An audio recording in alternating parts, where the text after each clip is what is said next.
Bites and डिलाइट्समध्ये म्हणजेच प्रज्ञास किचनमध्ये तुम्हा सर्वांचं खूप खूप मनापासून स्वागत। आज आपण बनवणार आहोत अतिशय पौष्टिक, ऊर्जा देणारे आणि तोंडाची चव वाढवणारे शेंगदाणे, तीळ आणि बदामचे लाडू। या लाडवांचे सर्वात मोठे वैशिष्ट्य म्हणजे यात आपण एक चमचाही तेल किंवा तुपाचा वापर केलेला नाही। लहान मुलं बरेचदा शेंगदाणे, तीळ किंवा ड्रायफ्रुट्स खायला नकारतात, पण रोज सकाळी नाश्त्यासोबत जर तुम्ही त्यांना हा एक लाडू दिला तर त्यांना भरपूर कॅल्शियम, आयर्न आणि नॅचरल प्रोटीन्स मिळतील। चला तर मग झटपट आणि सोप्या पद्धतीने हे लाडू कसे बनवायचे ते पाहूया।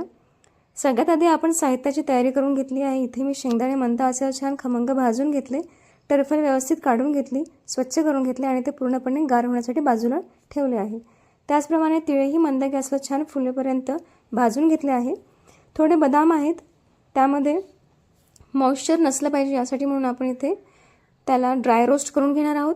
लाडू जास्त दिवस टिकले पाहिजे म्हणून बदाम तेलात किंवा तुपात न तळता मंद आचेवर कोरडे ड्राय रोस्ट भाजून घ्यायचे आहे। भाजल्यानंतर हे बदाम मिक्सरमध्ये थोडे जाडसर दरदरीत वाटून घ्यायचे आहे। अगदी बारीक पावडर न करता थोडे जाडसर ठेवल्याने लाडू खाताना क्रंची लागतात। आता भाजलेले शेंगदाणे, तीळ आणि वाटलेले बदाम एका ताटात काढून घेऊ। हे साहित्य मिक्सरमध्ये बारीक करून घेणार आहोत। पहिले तिन्ही जिन्नस वेगवेगळे हलके बारीक करून घ्यायचे। बदाम आपण जाडसर वाटून घेतले त्यामुळे त्याला बारीक करायची गरज नाही। त्यानंतर गोडव्यासाठी आपण इथे गूळ वापरणार आहोत, कारण गूळ आपण फोडून जरी मिक्सरमध्ये ॲड केला तरी मिक्सर खराब होण्याची शक्यता असते। त्यामुळे सर्वात आधी गूळ किसून घ्यायचा आणि त्यानंतर जे साहित्य आपण बारीक करून घेतलेलं आहे त्यामध्ये थोडा थोडा गूळ ॲड करायचा आणि मिक्सरमध्ये पल्स मोडला 2-3 वेळा फिरवून घ्यायचं, जेणेकरून सगळ्या साहित्यामध्ये गूळ हा चांगला मिक्स होईल। त्यासाठी मिक्सरच्या भांड्यात थोडं थोडं करून शेंगदाणे, तीळ आणि बदामचे मिश्रण टाकायचं आणि थोडासा आवश्यकतेनुसार किसलेला गूळ घालायचा।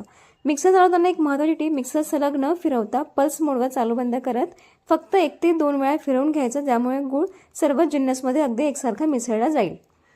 साहित्याला स्वतःचे नैसर्गिक तेल सुटायला मदत होते। याच पद्धतीने आपण थोडे थोडे बॅचेस करून संपूर्ण मिश्रण या गुळाबरोबर व्यवस्थित वाटून घेतले आहे।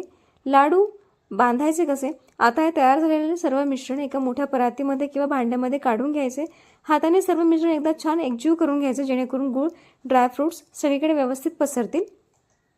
यामध्ये आपण तुपाचा किंवा तेलाचा अजिबात वापर केलेला नाही, तरीही शेंगदाणे, तीळ आणि बदामच्या स्वतःच्या नॅचरल ऑइलमुळे त्याला मस्त ओलसरपणा आलेला आहे। आता या मिश्रणाचे हलक्या हाताने हवे त्या आकाराचे गोल लाडू वळून घ्यायचे आणि अतिशय सहज पटकन वळले जातात। हिवाळ्यात रोजच्या आहारामध्ये शरीराला ताकद देण्यासाठी आणि हाडांच्या मजबूतीसाठी लाडू खूप गुणकारी आहेत। अशा प्रकारे आपले सर्व पौष्टिक आणि चवदार लाडू बांधून झालेले आहे। पूर्ण लाडू थोडे गार झाल्यानंतर, अगदी ते गारच आहेत पण थोडेसे गार झाल्यानंतर एक स्वच्छ एअरटाईट स्टोरेज बॉक्समध्ये भरून ठेवा। हे लाडू महिनाभर अगदी छान टिकतात।